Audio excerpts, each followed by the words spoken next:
ദൈവം മനുഷ്യനെ സൃഷ്ടിച്ചപ്പോൾ മനുഷ്യനില് പരിശുദ്ധാത്മാവിന്റെ അഭിഷേകം നൽകിയിരുന്നു. പരിശുദ്ധാത്മാവിന്റെ സാന്നിധ്യം ഉൽപ്പത്തിയിൽ മനുഷ്യനോടൊപ്പം ഉണ്ടായിരുന്നു. എന്നാൽ ദൈവത്തിൽ നിന്ന് അകന്നുപോയ മനുഷ്യൻ, അവൻ പോലും അറിയാതെ അവനിൽ നിന്ന് നഷ്ടപ്പെട്ടുകൊണ്ടിരുന്നത് ഈ ജീവന്റെ കൃപയുടെ അഭിഷേകമായിരുന്നു.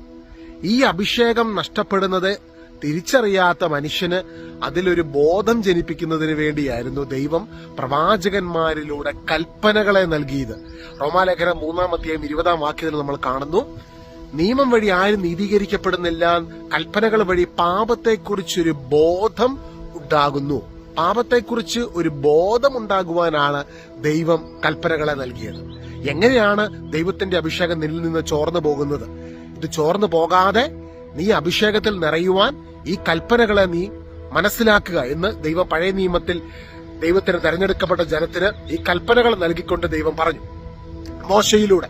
എന്നാൽ പിന്നീട് സംഭവിക്കുന്നത് നമ്മൾ കാണുന്നു, ദൈവത്തെക്കാൾ ഉപരി ഈ കൽപ്പനകളെ മുറുകെ പിടിച്ച മനുഷ്യന്റെ ഹൃദയം കഠിനപ്പെട്ടു.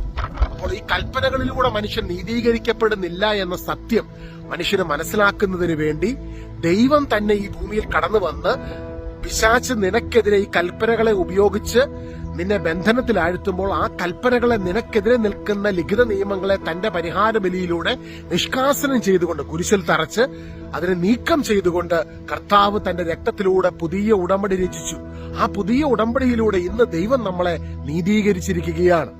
ഇന്ന് യേശുക്രിസ്തു ക്രൂശിൽ നിനക്ക് വേണ്ടി എനിക്ക് വേണ്ടി സകലത് പൂർത്തീകരിച്ചിരിക്കുന്നുവെന്ന് വിശ്വസിക്കുന്ന ഒരു വ്യക്തിയുടെ ഉള്ളിൽ പരിശുദ്ധാത്മാവിന്റെ പൂർണ്ണതയിൽ വന്ന് വസിക്കുകയാണ്. യേശു പറഞ്ഞു യോഹന്നാൻ 10:10, ഞാൻ വന്നിരിക്കുന്നത് നിങ്ങൾക്ക് ജീവൻ ഉണ്ടാകുവാനും അത് സമൃദ്ധമായി നിങ്ങളിൽ ഉണ്ടാകുന്നതിന് വേണ്ടിയാണ്.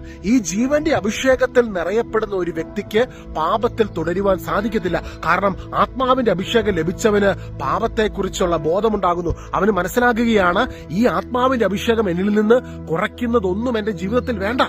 അതുകൊണ്ട് തന്നെ ആത്മാവിന് വിധേയപ്പെട്ട് പരിശുദ്ധാത്മ അഭിഷേകത്തിലുള്ള ഒരു പുതിയ ജീവിത ശൈലിയിലേക്ക് സ്വർഗം നമ്മളെ വിളിച്ചിരിക്കുന്നു. അതാണ് ക്രിസ്തീയ ജീവിത ശൈലി. അതിനെക്കുറിച്ചാണ് ഹെബ്രായ ലേഖനം 10 പറയുന്നത്, ആ നാളുകളിൽ ഞാൻ അവരുമായിട്ടൊരു ഉടമ്പടി ഉണ്ടാക്കും, അവരുടെ ഹൃദയങ്ങളിൽ, അവരുടെ മനസ്സുകളിൽ ഞാൻ എന്റെ നിയമം ആലേഖനം ചെയ്യും. എങ്ങനെ ദൈവത്തിനത് സാധ്യമാകുന്നത്?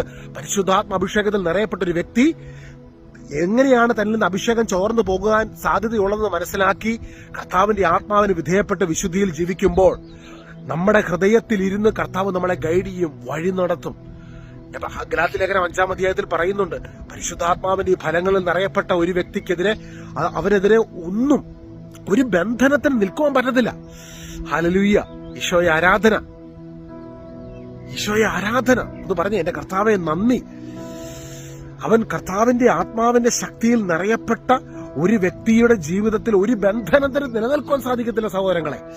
ഈ ആത്മാവിന്റെ അഭിഷേകത്തിൽ പരിശുദ്ധാത്മാവിന്റെ ഫലങ്ങളിൽ നിറഞ്ഞ് കർത്താവിനെ മഹത്വപ്പെടുത്തി നമുക്ക് ജീവിക്കാം. God bless you.